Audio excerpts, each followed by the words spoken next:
I'm moving to China because what the fuck, America? I made a friend over in China through Rednote, and they told me that China has public school for college. Guess how much it is? Wrong. $650 American per year. I looked up the average price of 1 year of college in America. $30,000 is the middle for 1 year. And we have to go for 4 years for a degree. I'm moving to China. Fucking angry. I'm chatting with a new friend in China, and their law schools are $798 per year, which just makes me feel so angry because I have like $450,000 in debt just to go to law school. And I'm explaining this extremely fucking bonkers system that we have, and I'm like, this is a slave contract because I'll never be able to pay back these loans.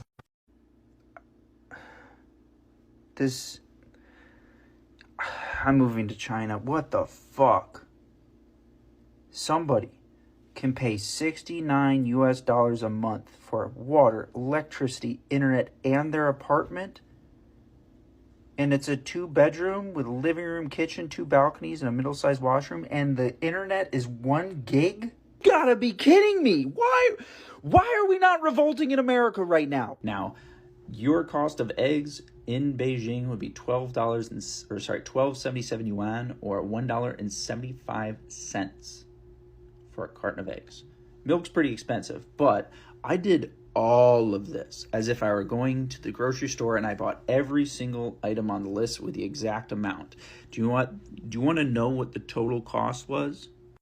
305.31 yuan. At the current exchange rate, that is $42. $42 for a full fucking haul. I pay $125 to $150 for less than that.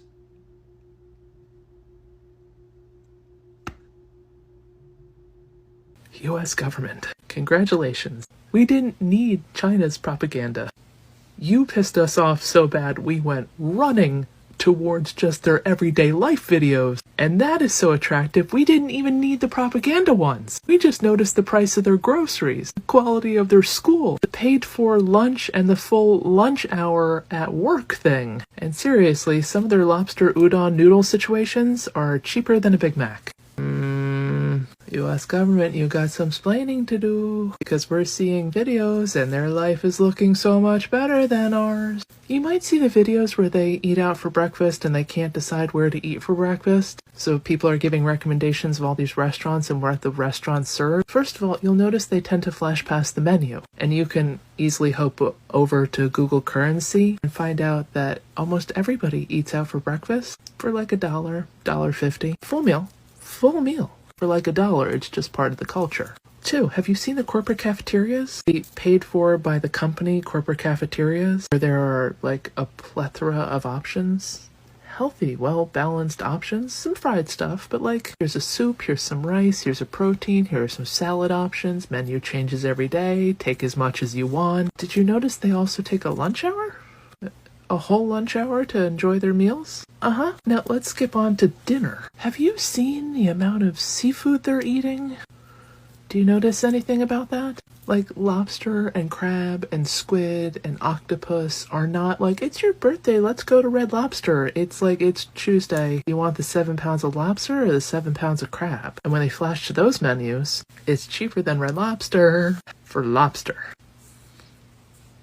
Have you seen their grocery hauls? They're not bragging. They're just showing you what they bought at the fresh market, which is fresh meat and fresh produce. They don't have to go to the Dollar Tree to try to find 6-week-old bread that will never actually mold over. They went to the bakery for the baked goods. They went to the farm stand for the fresh goods. They went to the meat guy for the fresh meat. They brought it all home.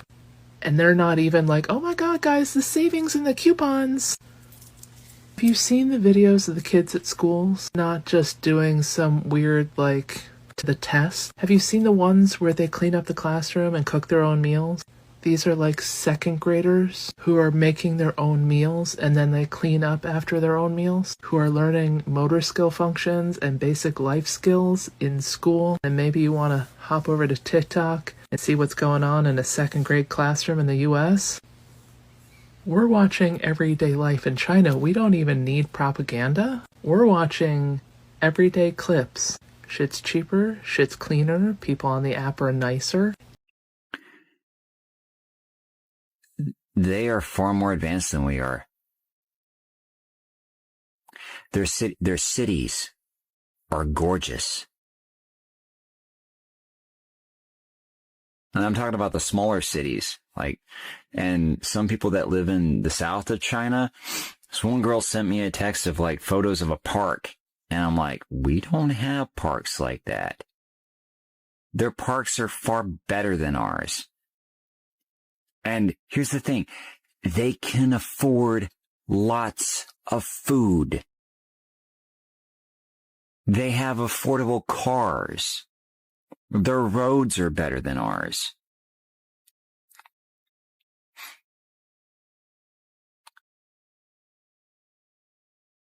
Yeah, we're screwing up. America is really screwing up on a lot of things. Our government has lied. I watch Rednote, the more I'm depressed. I just saw a video and the guy was showing his apartment. It was nice. It was so freaking nice. And he legit just said, when I pay off my mortgage, it's mine. I don't have to pay anything to the government anymore. So if I lose my job or I retire, we don't have a real estate tax. It is just my home. He owns it. He freaking owns it. What the fuck, America? I'm curious, do other countries do this? Are we the only country that has been brainwashed to think that we need to pay until we die? I'm curious. I've been living in China for 6 years, and I have to be very honest with you guys. It has not been easy because there has been a price I've had to pay. Some of my family has turned their back on me because they don't support me in living here. Some of my friends and I have had falling outs. It is what it is. I've had to come to terms with it. But with apps like this, people will finally start to understand how beautiful China is, how kind the people are here, how delicious the food is, how there are so many places to travel with so many amazing cultures, diverse cultures. I love China so much, and this app is the future. I'm so excited for the future. Finally, for the first time in a long time, I'm so excited and I have hope. I have hope for us.